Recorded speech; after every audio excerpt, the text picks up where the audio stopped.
বারবার যিনি সিলেটবাসীকে আশার আলো দেখিয়েছেন জননেতা জনাব আরিফুল হক চৌধুরী, আল্লাহ ওনাকে দীর্ঘজীবী করুন। অন্যের মতো এবারও উনি সিলেটবাসীর লাঞ্ছনা বঞ্চনার প্রতিবাদে আপনাদের সবাইকে সাথে নিয়ে ওই সম্মেলন করে যাচ্ছেন।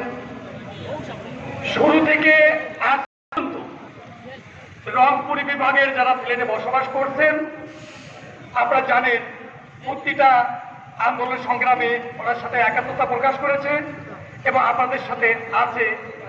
এবং আমি ঘোষণা দিতে চাই, আগামীতেও এ ধরনের যে কোনো সামাজিক সাংস্কৃতিক আন্দোলনে সিলেটবাসীর উন্নয়নে আপনাদের সাথে রংপুর সমিতি আছে। চাই এখানে আসার আগে রংপুর বিভাগের সমিতি সিলেটের বর্তমান সভাপতি জনাব মাহবুবুল্লাহ স্যারের সাথে কথা হয়েছে। ওনার বিশ্ববিদ্যালয়ে আজকে একটা প্রোগ্রাম চলছে, উনি আপনাদের সাথে একত্রতা করেছেন।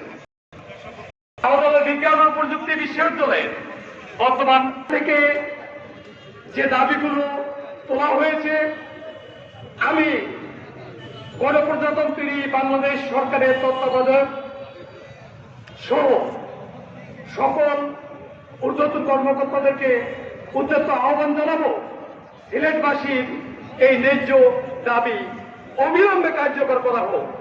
ধন্যবাদ সবাইকে। আসসালামু আলাইকুম।